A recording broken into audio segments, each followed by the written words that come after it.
അതിദാരിദ്ര്യ വിമുക്ത കേരളമായി നമ്മുടെ സംസ്ഥാനത്തെ ഗവൺമെന്റ് പ്രഖ്യാപിച്ചിരിക്കുകയാണ്. അതിന്റെ പിറ്റേന്ന് തന്നെ വിധി വൈപരീത്യമെന്ന് പറയട്ടെ, ഒരു സഹോദരൻ, എന്റെ സഹോദരന്റെ സ്നേഹിതനായി ഞാൻ CPM-നുമായുള്ള ബാന്ധവം അവസാനിപ്പിച്ച് ഭാരതീയ ജനതാ പാർട്ടിയിലേക്ക് വന്നപ്പോൾ ഏറെ സങ്കടപ്പെട്ടിരുന്ന ഒരു സഹോദരൻ, അദ്ദേഹം ആത്മഹത്യ ചെയ്തു. അദ്ദേഹത്തിന് ആദരാഞ്ജലികൾ അർപ്പിക്കുകയാണ്.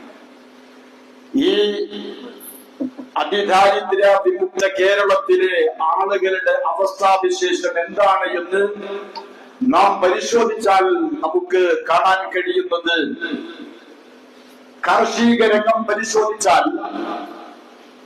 കർഷകൻ ആത്മഹത്യയുടെ മുനമ്പിലാണ്. കർഷകൻ മണ്ണിൽ പണിയെടുത്ത് വിയർപ്പൊഴുക്കി ഉണ്ടാക്കുന്ന ഉൽപ്പന്നങ്ങൾക്ക് മതിയായ വിലയോ മൂല്യമോ ലഭിക്കാതെ കൃഷിക്കാർ ആത്മഹത്യക്ക് വേണ്ടി വെമ്പൽ കൊള്ളുന്ന ഒരു വല്ലാത്ത സാഹചര്യത്തിലൂടെ വർത്തമാനകാല കേരളം മുന്നോട്ട് പോകുമ്പോ, എന്റെ പ്രിയപ്പെട്ടവരെ, നാം കൃത്യമായ രാഷ്ട്രീയപരമായ ഒരു അവബോധം, ഒരു തിരിച്ചറിവും ബോധ്യവും ബോധോദയവും ഉണ്ടാകേണ്ടുന്ന ഒരു സാഹചര്യത്തിലേക്കാണ് ഞാൻ നിങ്ങളുടെ ശ്രദ്ധയെ ക്ഷണിക്കുന്നത്. കൃഷി ചെയ്യാൻ ഉപയോഗിക്കുന്ന കർഷകന് വേണ്ടുന്ന സാധനങ്ങൾക്കെല്ലാം തീപിടിച്ച വിലയാണ്. എന്നാൽ അവൻ കൃഷി ചെയ്തുണ്ടാക്കുന്ന ഉൽപ്പന്നങ്ങൾ അതിന് വില ലഭിക്കാതെ, അത് മാർക്കറ്റിൽ വിപണനം ചെയ്യാൻ കഴിയാതെ കർഷകർ അന്തിച്ചു നിൽക്കുന്ന വല്ലാത്ത ഒരു സാഹചര്യം ഇവിടെ രാജേട്ടൻ വിശദീകരിച്ചു. 1969 ഈ സംസ്ഥാനം 66 ഈ സംസ്ഥാനം രൂപീകരിക്കപ്പെടുന്ന അന്ന് 80% ഈ സംസ്ഥാനത്തിലെ ആളുകൾക്ക് കഴിക്കുവാനുള്ള അരി നമ്മൾ കൃഷി ചെയ്തിരുന്നു എങ്കിൽ ഇന്ന് 12% അരി മാത്രമാണ് ഈ കേരളത്തിൽ കൃഷി ചെയ്യുന്നത് എങ്കിൽ തന്നെയും ആ 12% അരി പോലും ഈ മണ്ണിൽ പണിയെടുത്ത് കൃഷി ചെയ്ത് പാവപ്പെട്ട കർഷകൻ അധ്വാനിച്ചുണ്ടാക്കുന്ന ആ നെല്ല് പോലും സംഭരിച്ച് അതിന് അർഹമായ വില നൽകാൻ, അതിന് അർഹമായ അതിന്റെ വിയർപ്പിന്റെ പ്രതിഫലം നൽകാൻ പോലും കഴിയാത്ത രീതിയിലേക്ക് ഈ കേരളത്തിന്റെ ഗവൺമെന്റ് അവഗണിച്ചു പോയിരിക്കുന്ന ഭീകരമായ സാഹചര്യം നിങ്ങൾക്കറിയുമോ? നാം വായിച്ചതാണ്, കണ്ടതാണ് സോഷ്യൽ മീഡിയകളിലൂടെ. ഈ കേരളക്കരയിലെ ആളുകൾ കണ്ണീരോടുകൂടി, സങ്കടത്തോടുകൂടി, ഹൃദയം തിങ്ങിപ്പൊട്ടുന്ന അവസ്ഥയിൽ നമ്മൾ കേട്ടതാണ് പ്രിയപ്പെട്ടവരെ. ആലപ്പുഴയിലെ തകഴി എന്ന് പറയുന്ന പ്രദേശത്തുള്ള KG പ്രസാദ് എന്ന് പറയുന്ന ഒരു മനുഷ്യൻ പൊട്ടിക്കരഞ്ഞുകൊണ്ട് തന്റെ സഹോദരനോട്, സുഹൃത്തിനോട് സംസാരിക്കുന്നത് എന്താണ്? KG പ്രസാദ് ചെയ്ത തെറ്റ്, KG പ്രസാദ് ചെയ്ത തെറ്റ് ഏക്കറക്കണക്കിന് വയലുകളിൽ നെൽകൃഷി ചെയ്തു. ആ നെൽകൃഷി ചെയ്തുകൊണ്ട് ഈ കുമ്പാരം കണക്ക് മല പോലെ നെല്ലുൽപാദിപ്പിച്ച് അത് കൂട്ടിയിട്ട് ആ നെല്ലേറ്റെടുക്കാൻ ഈ കേരളത്തിലെ ഭക്ഷ്യവകുപ്പിന് സാധിക്കാതെ അയാൾ ലക്ഷക്കണക്കിന് രൂപയുടെ കടക്കാരനായി ബാങ്കുകാർ ലോണിന്റെ പേരിൽ അദ്ദേഹത്തെ പ്രയാസപ്പെടുത്തിയപ്പോ, വീട്ടിലേക്ക് കയറി വന്നപ്പോ അദ്ദേഹം ഗവൺമെന്റിനോട്, ഉത്തരവാദിത്തപ്പെട്ട ആളുകളോട് KG പ്രസാദ് പറഞ്ഞു, ഞാൻ ഈ കൃഷി ചെയ്ത ഏക്കറക്കണക്കിന് പറമ്പിൽ, നെൽവയലിൽ കൃഷി ചെയ്തുണ്ടാക്കിയ നെല്ല് നിങ്ങൾ ഏറ്റെടുത്തോ, അതിന്റെ വിഹിതം എനിക്ക് നൽകണമെന്ന്. എന്നാൽ അത് കേൾക്കാൻ അന്നത്തെ കേരളത്തിന്റെ ഗതികെട്ട് പോയ വൃത്തികെട്ടവരായ കേരളത്തിന്റെ രക്ഷമന്ത്രികളെ അത് തുറന്നു പോയില്ല. എന്താ നമ്മൾ അവസാനം കണ്ടത്?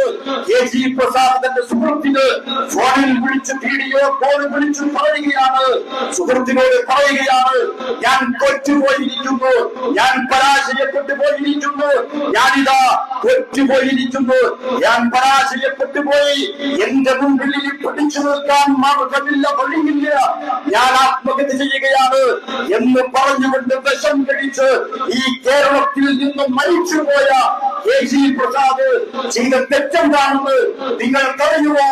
ഈ വാകയാട് പരിസരത്ത് എന്റെ ശബ്ദം ശ്രമിക്കുന്ന മുഴുവൻ ജനാധിപത്യ വിശ്വാസികളോട് ജാതിക്കും മതത്തിനും മരണത്തിനും ഭാഷത്തിനും ദേശത്തിനും അതീതമായി ഭാരത മഹാരാജ്യത്തിലെ ഈ കേരളത്തിലെ പൗരന്മാരോടാണ് ഞാൻ സംസാരിക്കുന്നത്. KG പ്രസാദ് ചെയ്ത തെറ്റ് ഈ അതിദാരിദ്ര്യ വിമുക്ത കേരളത്തിൽ ജനിച്ചു പോയി എന്ന തെറ്റാണ് അദ്ദേഹം ചെയ്തത്. പ്രിയപ്പെട്ടവരെ, ഈ അതിദാരിദ്ര്യ വിമുക്ത കേരളത്തിന് മലയാളികൾക്ക് കവിയഴിച്ചു മൃഷ്ടാനം ലഭിക്കാൻ അരിയുണ്ടാക്കി എന്നതാണ് KG പ്രസാദ് ചെയ്ത തെറ്റ്. എന്റെ പ്രിയപ്പെട്ടവരെ, നമ്മളോട് കേരളത്തിന്റെ നടൻ മമ്മൂട്ടി പറഞ്ഞുകൊണ്ട് നമ്മൾ ചോറിൽ കൈവെക്കുന്നത് കർഷകൻ ചേറിൽ കാലുവെക്കുന്നത് കൊണ്ടാണ് എന്ന് അതൊക്കെ മനോഹരമായി കോട്ട് ചെയ്യാൻ കഴിയുമെന്നതല്ലാതെ എന്റെ പ്രിയപ്പെട്ടവരെ, ഈ കേരളത്തിന്റെ ഗവൺമെന്റ് എന്താണ് ചെയ്തത്? കർഷകര് പ്രക്ഷോഭം നടത്തി. അന്നത്തെ അതിദാരിദ്ര്യ വിമുക്ത കേരളത്തിന്റെ കൃഷിമന്ത്രി എന്ന് പറയുന്ന വൃത്തികെട്ട മരാധവൻ അവനെന്താ പറഞ്ഞെന്നറിയോ? ആ മാറി എന്ന് എനിക്ക് പറയാൻ പറ്റില്ലല്ലോ, അതുകൊണ്ട് ഞാൻ പറയുന്നില്ല, പേര് വിളിക്കുന്നില്ല. ആ മന്ത്രി പറഞ്ഞു എന്ന്, നിങ്ങൾ കർഷകർ കൃഷി ചെയ്യുന്നില്ല എങ്കിൽ ഞങ്ങൾ ആന്ധ്രയിൽ നിന്ന് അരി കൊണ്ടുവരും. ഇവനെയാണ് നമ്മൾ കേരളത്തിന്റെ ഭക്ഷ്യമന്ത്രിയാക്കി അവരോധിച്ചത്. കർഷകരോട് കൃത്യമായും തീർത്തും പുറത്തും നിരുത്തരവാദപരമായ സമീപനമാണ് കേരളത്തിന്റെ ഗവൺമെന്റ് കാണിക്കുന്നത്. എന്നാൽ കർഷകരെ പ്രോത്സാഹിപ്പിക്കാൻ കേന്ദ്ര ഗവൺമെന്റ് നടപ്പിൽ വരുത്തിയ ഒട്ടനവധി പദ്ധതികൾ, സ്കീമുകൾ ഒന്നും തന്നെ കേരളത്തിൽ നടപ്പിലാകുന്നില്ല. ആ ഫണ്ടുകൾ ദൂർത്തടിച്ച് ഇവരുടെ പ്രകടന പരതയ്ക്ക് വേണ്ടി ഉപയോഗിക്കുകയാണ്. എന്റെ പ്രിയപ്പെട്ടവരെ, ഇന്ന് പ്രഖ്യാപിച്ചതെന്താ? PM കിസാൻ സമ്മാൻ പദ്ധതിയുടെ 21ാമത്തെ ഗഡു നാളെ കർഷകന്റെ കൈകളിലേക്ക് എത്തും. അത് പ്രധാനമന്ത്രിയുടെ സമ്മാനമാണ്, ഉപഹാരമാണ്. എന്റെ പ്രിയപ്പെട്ടവരെ, നിങ്ങൾക്കറിയും, അതാണ് കാർഷിക രംഗം. അതാണ് കാർഷിക രംഗം. എന്നാൽ ആരോഗ്യരംഗമോ? കേരളത്തിന്റെ ആരോഗ്യരംഗം എന്താണ്? ഇവിടുത്തെ ഗവൺമെന്റിന്റെ പ്രതിനിധികൾ പറയുന്നത് കേരളം ആരോഗ്യരംഗത്ത് അമേരിക്കയെ മറികടന്നു എന്നാണ് ഇവിടുത്തെ CPM-കാരൻ അവകാശപ്പെടുന്നത്. അമേരിക്കയെ മറികടന്നെങ്കിലും ആ മുഖ്യമന്ത്രിക്ക് നന്നായിട്ടൊന്ന് ശോധന ഉണ്ടാവണമെങ്കിൽ 6 മാസം കൂടുമ്പം അമേരിക്കയിലെ മയോ ക്ലിനിക്കിൽ പോകണം. അതാണ് അവസ്ഥ. ഞാൻ അതല്ല പറയുന്നത്. ആഴ്ചകൾക്ക് മുമ്പ് നമ്മൾ കണ്ണുനീരോടുകൂടി നമ്മളുടെ ഹൃദയം പിങ്ങുന്ന പോലെ, ഹൃദയം വെട്ടിപ്പൊളിക്കുന്ന പോലെ തിരുവനന്തപുരത്ത് വേണു എന്ന് പറയുന്ന ഒരു പാവപ്പെട്ട മനുഷ്യന്റെ കരച്ചിൽ നമ്മൾ കേട്ടതാണ്.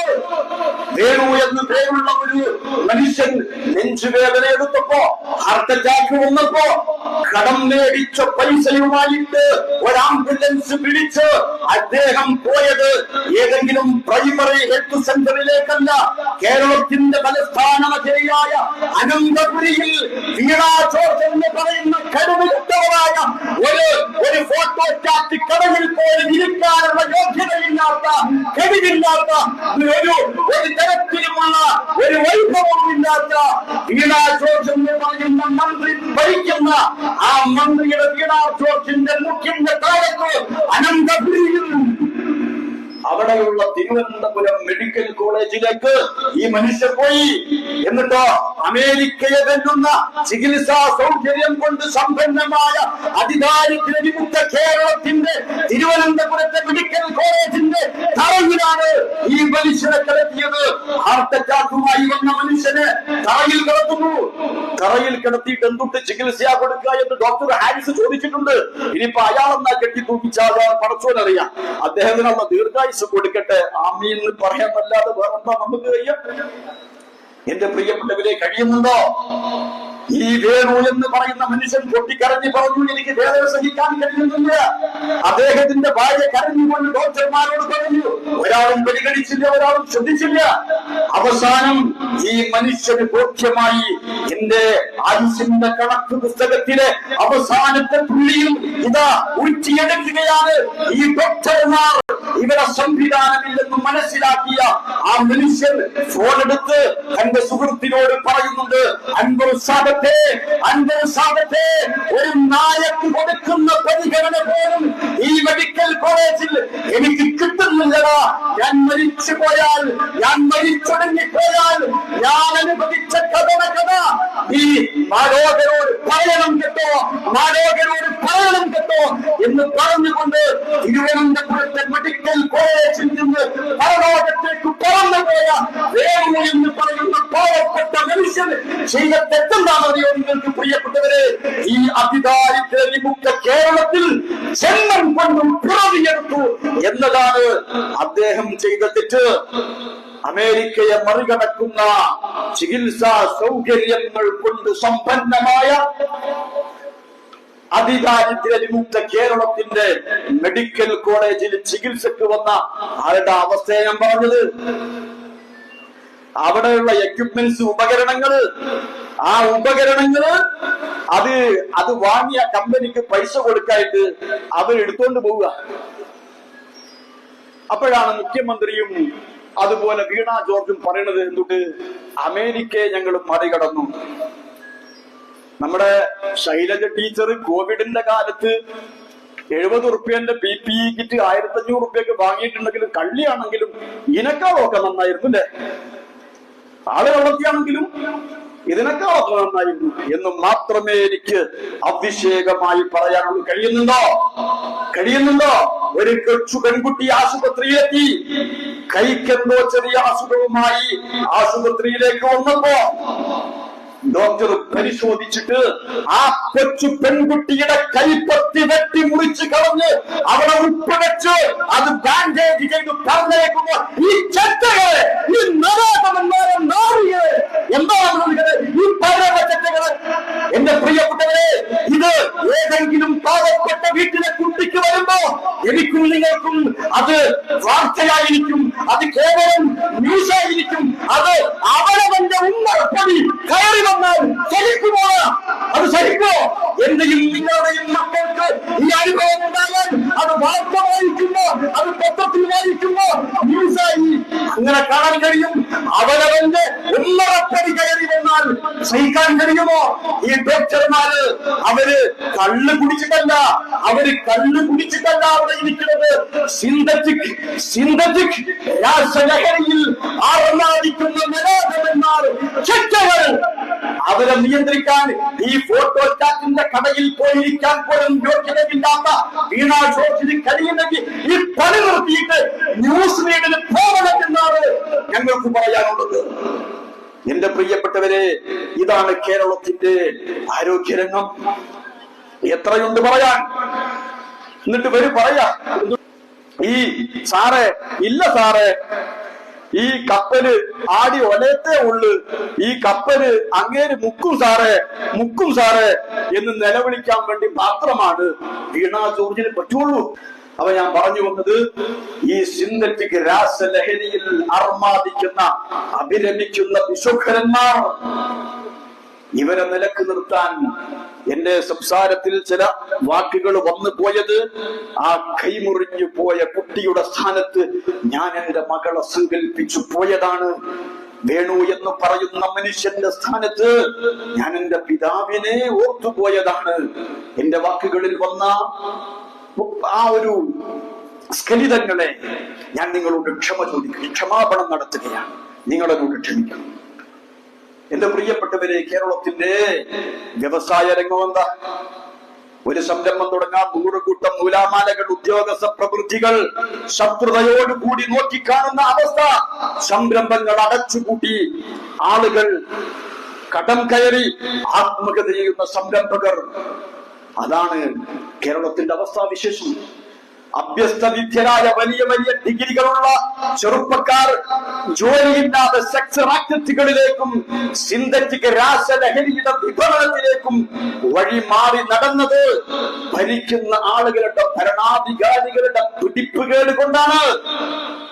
വലിയൊരു വിഭാഗം ചെറുപ്പക്കാർ കാനഡയിലേക്ക്, UK-യിലേക്ക്, ഓസ്ട്രേലിയയിലേക്ക്, ജർമ്മനിയിലേക്ക്, അമേരിക്കയിലേക്ക് തുടങ്ങിയ രാജ്യങ്ങളിലേക്ക് മൈഗ്രേറ്റ് ചെയ്യുന്നു.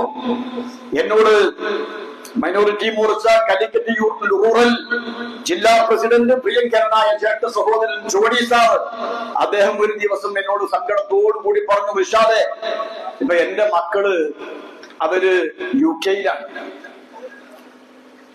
പുറത്തുള്ള ആളുകൾക്ക് പറയുമ്പോ വലിയ സംഭവം, എന്ത് ആ മക്കളൊക്കെ അല്ലെ UK-യിലാണല്ലേ, ബ്രിട്ടനിലാണല്ലേ, കാനഡയിലാണല്ലേ എന്ന് പറയുമ്പോ വലിയ രസമാണ്. പക്ഷേ വീട്ടിൽ അവസ്ഥ എന്താ? ഭാര്യ ഭർത്താവിനും ഭർത്താവ് ഭാര്യനും നോക്കിങ്ങനെ ഇരിക്കുന്ന പ്രായം ചെന്ന മാതാപിതാക്കൾ. ഇതേ അവസ്ഥയിൽ കേരളം മുന്നോട്ട് പോയാൽ 25 വർഷത്തിനകം കേരളത്തിലെ മുഴുവൻ വീടുകളും വൃദ്ധസദനങ്ങളായി മാറും. അഭ്യസ്തവിദ്യരായ ആളുകൾക്ക് തൊഴിൽ കൊടുക്കാൻ ഈ കേരളത്തിന് സാധിക്കുന്നില്ല. എന്റെ ഭരിക്കുന്നവരുടെ പിടിപ്പുകേട്, ഭരിക്കുന്നവരുടെ പ്രാപ്തിയില്ലായ്മ, അവർക്കൊന്നിനും സാധിക്കുന്നില്ല. ജനങ്ങളുടെ അടിസ്ഥാന വികസനത്തിന് ചെലവഴിക്കുവാനുള്ള പൈസ പോലുമില്ലാതെ ഖജനാവിൽ പൂച്ച പെറ്റ് കിടക്കുമ്പോഴാണ് ഇവര് പറയുന്നത് ഞങ്ങള് അതിദാരിദ്ര്യ വിമുക്ത കേരളമായി എന്ന്. കോടാനുകോടികൾ കടമെടുത്ത് ഇവരുടെ ആർഭാടത്തിന്റെ ദൂരത്തിന്റെ മഹാമഹങ്ങൾ സംഘടിപ്പിക്കുന്നു. ആ ദൂരത്തിന്റെ മഹാമഹത്തിന് ഞാനൊരു ചെറിയ ഉദാഹരണം പറഞ്ഞുതരാം. ഇന്ത്യ മഹാരാജ്യത്തിന്റെ, ഭാരതത്തിന്റെ പെൺമക്കൾ അവര് ലോക വനിതാ ക്രിക്കറ്റിൽ അവര് കിരീടം നേടിയപ്പോ അവരെല്ലാവരും കൂടി പ്രധാനമന്ത്രിയുടെ വസതി സന്ദർശിച്ചു. പ്രധാനമന്ത്രി രാജ്യം കീഴടക്കി വന്ന തന്റെ പെൺമക്കളെ സ്നേഹത്തോടെ സ്വീകരിക്കുന്ന ഒരു പിതാവിന്റെ വാത്സല്യത്തോടെ, പുഞ്ചിരിയോടെ ഈ കളിക്കാര പെൺകുട്ടികളെ ഓരോരുത്തരുടെ പേര് വിളിച്ച് ഹർമൻ അവരുടെ പ്രകടനത്തെ കുറിച്ച് പറയുന്നു. അവര് സ്മൃതി മന്ദാനയോട് അവരുടെ ബാറ്റിംഗ് പാടവത്തെ കുറിച്ച് പ്രധാനമന്ത്രി സംസാരിക്കുന്നു. ജമീമയോട് അവര് നടത്തിയ പ്രകടനം, അങ്ങനെ ഓരോരുത്തരോട്, ദീപ്തിയോട്, ഓരോരുത്തരോട് അവര് ചെയ്ത ആ കളിയിൽ അവര് കാണിച്ച പ്രകടനത്തെ മനോഹരമായി പറഞ്ഞ് ലോകം മുഴുവനും അത് സന്തോഷത്തോടെ നിർവൃതിയോടെ കണ്ടു. എത്ര ഗംഭീരമായി! എന്നാൽ കേരളത്തിന്റെ അഭിമാനം ശ്രീ മോഹൻലാൽ, അദ്ദേഹത്തിന് ദാദാ സാഹിബ് ഫാൽക്കെ അവാർഡ് ലഭിച്ചപ്പോ മലയാളികൾ സന്തോഷിച്ചു, നമ്മൾ അഭിമാനിച്ചു. ഇന്ത്യയിലെ സിനിമയിലെ അതിലെ പരമോന്നതമായ ഒരു അവാർഡ് ഒരു മലയാളിക്ക് കിട്ടിയപ്പോ നമ്മളൊക്കെ സന്തോഷിച്ചു. എന്താ ദാദാ സാഹിബ് ഫാൽക്കെ അവാർഡ്? 10 ലക്ഷം രൂപയും പ്രശസ്തി പത്രവുമാണ്. ലാലേട്ടൻ അത് കിട്ടിയപ്പോ സന്തോഷിച്ച് ലാലേട്ടനേക്കാൾ കൂടുതൽ സന്തോഷിച്ചത് ഇവിടുത്തെ മുഖ്യമന്ത്രിയും ഈ കള്ളന്മാരായ മന്ത്രിമാരുമാണ്. എന്തേ? അവർ വലിയൊരു മഹാമഹം സംഘടിപ്പിച്ചു. 3.5 കോടി രൂപ ചെലവഴിച്ച് ഒരു മഹാമഹം സംഘടിപ്പിച്ചു. ആ 3.5 കോടി 3.5 ലക്ഷം ഉറുപ്പ്യ ചെലവാക്കുന്നു. കടച്ച റബ്ബിനറിയാം. ഈ പറയുന്ന 3.5 കോടി അടിച്ചു മാറ്റാൻ അവര് അതുപോലെയുള്ള പരിപാടി. എന്നിട്ടോ എന്ത് സംഭവിച്ചത്? ദൂർത്തടിച്ച് 3.5 കോടി നശിപ്പിച്ചു. ശബരിമലയിൽ ആഗോള അയ്യപ്പ സംഗമം എന്ന് പറഞ്ഞിട്ട് ആഗോള ആളില്ലാ സംഗമം നടത്തി. കോടികൾ പൊടിച്ചു, ദൂർത്തടിച്ചു. എന്നിട്ട് വേദിക്ക് നോക്കിയാല് ഈ കപ്പ കളത്തേക്ക് നോക്കിയപ്പോൾ അങ്ങനെ കിടക്കുന്ന, കസേര ഒഴിഞ്ഞ് അങ്ങനെ കിടക്കുന്ന. അപ്പൊ ഗോവിന്ദൻ മാഷ് പറയും AI-ന്റെ പണിയാണ്, ആർട്ടിഫിഷ്യൽ ഇന്റലിജന്റ്, എന്തൊരു കഷ്ടം. എന്നിട്ട് ആഗോള ആളില്ലാ സംഗമം സംഘടിപ്പിച്ച് കോടിക്കണക്കിന് രൂപ ദൂർത്തടിച്ചിട്ട് മുഖ്യമന്ത്രി ആ സദസ്സിനെ അഭിമുഖീകരിക്കുകയാണ്. എന്താ അഭിമുഖീകരിക്കുന്നത്? അദ്ദേഹം സദസ്സിന്റെ മുമ്പിൽ പറയാ, നമ്മളെ അയ്യപ്പന്മാര്, ഞാൻ പറയുന്നൊരു ഈമാൻ വേണ്ടേ? നമ്മൾ പറയുന്ന കാര്യത്തിന് ഒരു ഈമാൻ ഉണ്ടെങ്കിൽ ഈ പറയുന്ന കാര്യം എന്താണെങ്കിലും മനസ്സിലാക്കണ്ടേ? അദ്ദേഹം മുഖ്യമന്ത്രി എഴുതി കൊടുക്കുമ്പോ ഇതിലേക്ക് ഇങ്ങോട്ട് സ്റ്റേജിലേക്ക് വണ്ടി കയറുന്നതിന് മുമ്പ് എഴുതിയത് എന്ത് ഒലക്കാന്നൊന്ന് നോക്കിക്കൂടെ? എഴുതി കൊടുത്ത പുസ്തകമായിട്ട് പോയിട്ട് ഇയാൾ പറയാ, പള്ളിക്കെട്ട് ശബരിമലക്ക് കല്ലും മുള്ളും കാലിക്കുട്ട. നാടൻ കുത്ത, ഈ പറയുന്ന റോട്ട് വീലർ കുത്ത, ഡോബർമാ കുത്ത എന്നൊക്കെ ഞാൻ കേട്ടിട്ടുണ്ട്, ഞാൻ വളർത്തിയിട്ടുണ്ട്. കാലിക്കുത്ത ഞാൻ കണ്ടിട്ടില്ല. കേരളത്തിലെ ചെറിയ ചെറിയ 2, 3, 4 വയസ്സായ കുട്ടികൾ പാടൂലെ, പള്ളിക്കെട്ട് ശബരിമലയ്ക്ക് കല്ലും മുഴുവൻ കാലിക്കുമെത്തെ സ്വാമിയെ അയ്യപ്പോ അയ്യപ്പോ സ്വാമിയെ, നെയ്യഭിഷേകം സ്വാമിക്ക്, കർപ്പൂരദീപം സ്വാമിക്ക്. ഇവിടുത്തെ 4, 5 വയസ്സായ കുട്ടികൾ പാടും. എന്നിട്ട് 80 വയസ്സാവാനായ ഈ മുയ്മമ്മൻസം പറയാം ഇത് കാലിക്കുത്ത. കഷ്ടം. അതിനും നിങ്ങൾ കോടിക്കണക്കിന് രൂപ നശിപ്പിച്ചിട്ടുണ്ട്. കേരളത്തിന്റെ ഖജനാവിലെ പാവപ്പെട്ട അമ്മമാർ ആ സമയത്ത് തൊഴിൽ, ഈ പറയുന്ന തൊഴിലുറപ്പിന്റെ പാവപ്പെട്ട അമ്മമാർ കേരളത്തിൽ ഈ മുഖ്യമന്ത്രി ഭരണം നടത്തുന്ന ഈ ഭരണശിലാ കേന്ദ്രത്തിന്റെ ഈ പറയുന്ന സെക്രട്ടേറിയറ്റിന്റെ മുമ്പിൽ സമരം നടത്തുന്നുണ്ട്. അവർ അരി മേടിക്കാനുള്ള പൈസക്ക് വേണ്ടി. അപ്പോഴാണ് ഇവിടെ കോടിക്കണക്കിന് രൂപ ഇവര് ദൂർത്തടിക്കുന്നത്.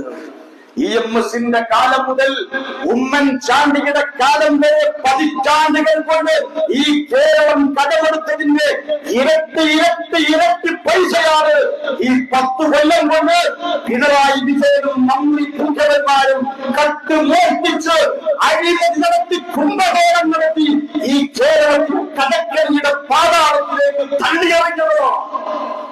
എന്റെ പ്രിയപ്പെട്ടവരെ, നിങ്ങൾ കൃത്യമായി മനസ്സിലാക്കണം, ഇവിടെ ഒന്നും നടക്കുന്നില്ല. ഭരണ സംവിധാനം മുഴുവനും കുത്തഴിഞ്ഞു പോയി. കേന്ദ്രം നൽകുന്ന, കൈയഴഞ്ഞു നൽകുന്ന കോടികളുടെ പദ്ധതികൾ ദുരുപയോഗം ചെയ്ത് ഫണ്ട് വകമാറ്റി ചെലവഴിച്ച് നശിപ്പിച്ചിരിക്കുന്നു. ഇവിടെ നമ്മുടെ രാജേട്ടൻ ഒന്ന് ഓടിച്ചു പറഞ്ഞു, എന്തുകൊണ്ട്? ജൽജീവൻ മിഷൻ. എന്താ ജൽജീവൻ മിഷൻ? ജൽജീവൻ മിഷൻ എന്ന് പറഞ്ഞാൽ ഇന്ത്യയിലെ ഗ്രാമാന്തരങ്ങളിലേക്ക് മുഴുവനും കുടിവെള്ളം എത്തിക്കുന്ന മോദി സർക്കാരിന്റെ പദ്ധതിയാണ്. ആ പദ്ധതിയിൽ 7156 കോടി രൂപ കേന്ദ്രം നൽകി. 50-50 ആണ് അതിന്റെ പ്രൊജക്ട്. 7156 കോടി കേന്ദ്ര ഗവൺമെന്റ് നൽകിയപ്പോ അതിലേക്ക് ഒരു ഉറുപ്പ് എടുത്തു വെക്കാൻ കഴിയാതെ കേരളത്തിന്റെ അതിദാരിദ്ര്യ വിമുക്ത കേരളത്തിന്റെ ഭരണകൂടം അതിനോട് പുറംതിരിഞ്ഞു നിന്നു. ജൽജീവൻ മിഷൻ അവതാരത്തിലായി. കേരളത്തിന് നഷ്ടത്താതെ മനസ്സിലാക്കണം. ഓരോ ഗ്രാമങ്ങളിലും, ഓരോ കവലകളിലും, ഓരോ വീടുകളിലേക്ക് ജലമെത്തിക്കുന്ന പ്രധാനമന്ത്രിയുടെ പദ്ധതി. ആ പദ്ധതി ഈ പറയുന്ന പിണറായി വിജയന്റെ ഭരണകൂടത്തിന്റെ കെടുകാര്യസ്ഥത കൊണ്ട്, അവരുടെ കയ്യിൽ 5 പൈസ ഇല്ലാത്തത് കൊണ്ട്, അവരുടെ ഭരണമികവ് കൊണ്ട്, ഈ പറയുന്ന ഖജനാവിൽ പെറ്റ് പെരുകിയത് കൊണ്ട് ഒരു ഉറുപ്പ്യാവിന്റെ കരാറുകാർക്ക് കൊടുക്കാൻ കഴിയാതെ ജൽജീവൻ മിഷൻ നിലച്ചുപോയി. അങ്ങനെ എത്ര പദ്ധതികൾ. ഈ ജൽജീവൻ മിഷന്റെ കാര്യം പറയുമ്പോൾ ഒറ്റ കാര്യം ഞാൻ പറയട്ടെ. ഈ വാഗയാട് പരിസരത്ത് ഞാൻ മതപ്രഭാഷണത്തിനും വന്നിട്ടുണ്ട്. ഇന്നൽ ഹംദലില്ലാഹ് എന്നും പറഞ്ഞ ഹംദും സലാത്തും ചൊല്ലിയിട്ട് ഞാൻ ഇവിടെ അത് പറഞ്ഞിട്ടുണ്ട്.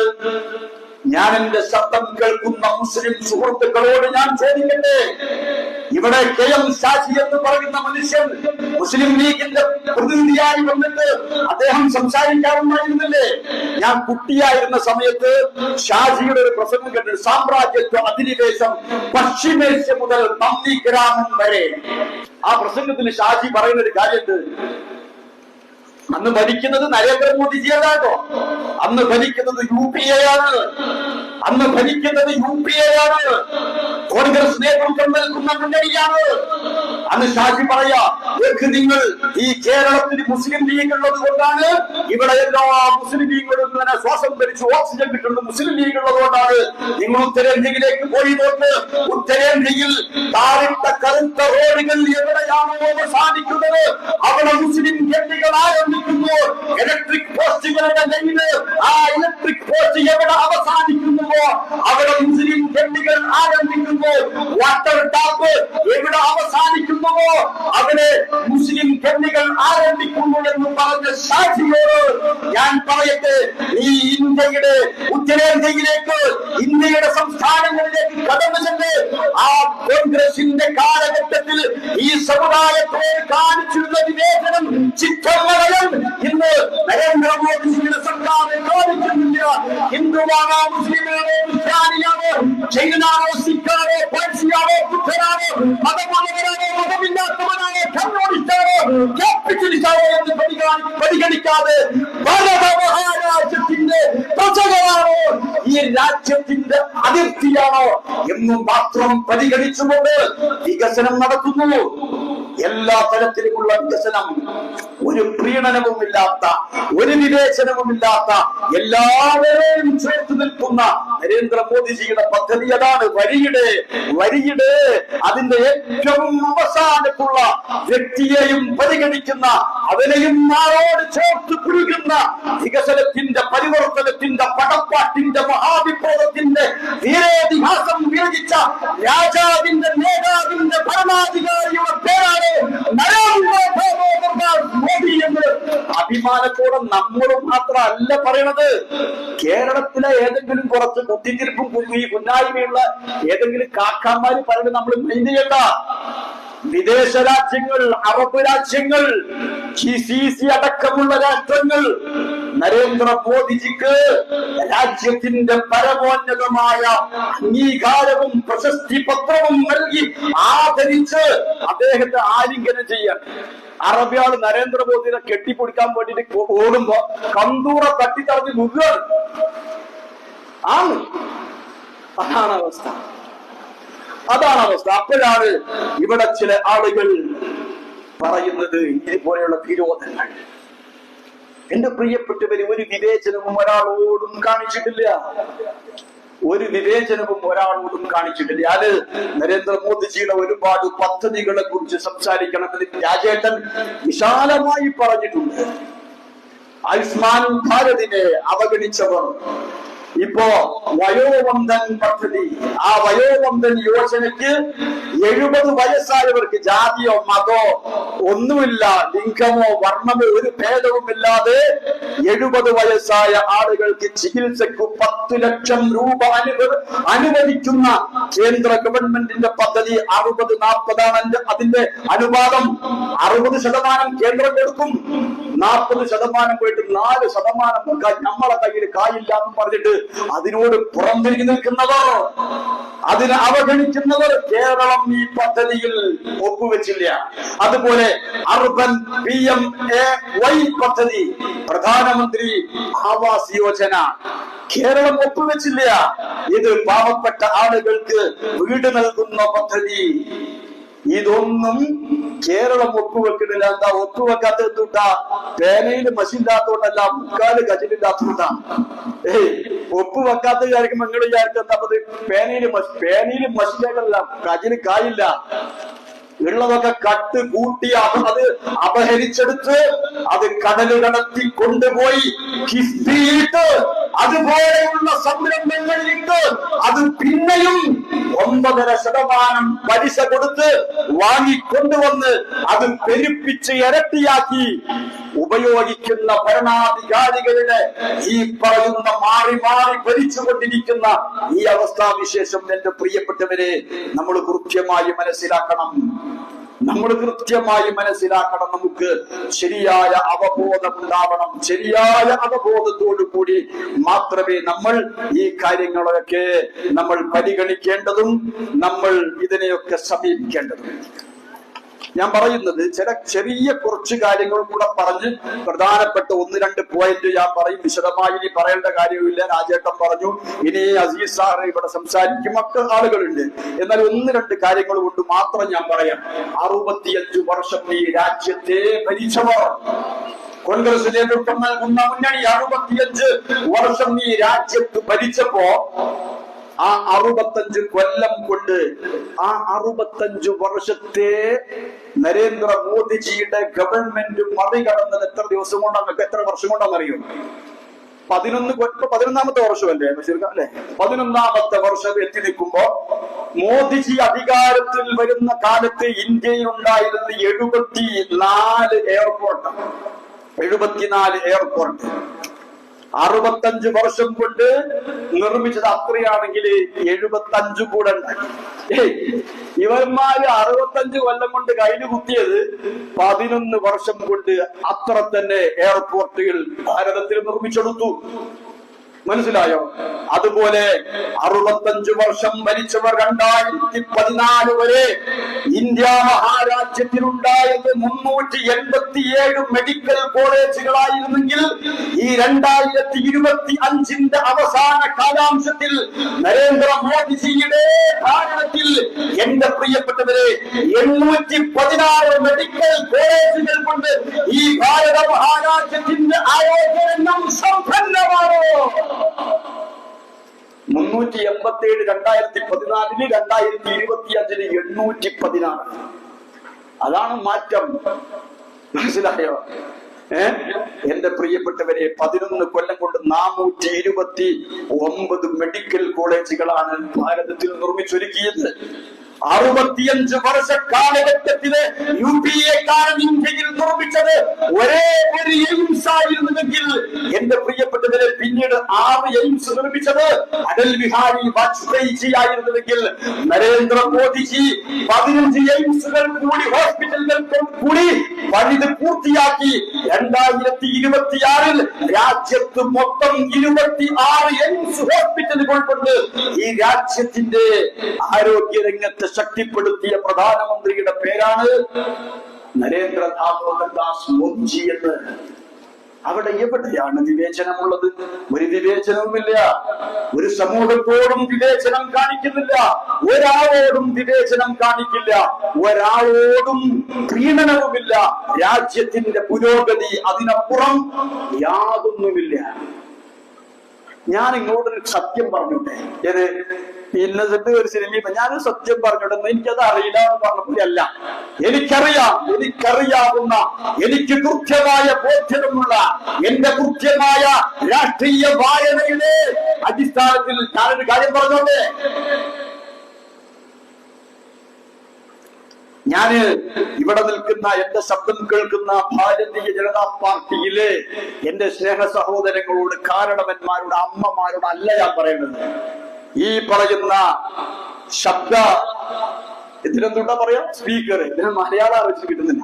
ഈ സ്പീക്കറിലൂടെ ഈ ശബ്ദം ശ്രമിക്കുന്ന എന്റെ പരിസരത്തുള്ള മുസ്ലിം സുഹൃത്തുക്കളോട് ഞാൻ പറയാം, ഞാൻ നിങ്ങളോട് ഏറ്റവും വലിയ സ്നേഹത്തിൽ പറയാ, ഞാൻ ബിജെപിയുടെ വേദിയിൽ വന്ന് സംസാരിക്കുമ്പോ എന്നെ വെറുക്കുന്ന, എന്നോട് ദേഷ്യം കാണിക്കുന്ന, എന്നോട് വളരെ വളരെ വെറുപ്പ് പ്രകടിപ്പിക്കുന്ന ആയിരക്കണക്കിന് ആളുകളെ എനിക്ക് പരിചയമുണ്ട്. സോഷ്യൽ മീഡിയകളിൽ എന്നെ അപകീർത്തിപ്പെടുത്തുന്ന ആളുകളുണ്ട്.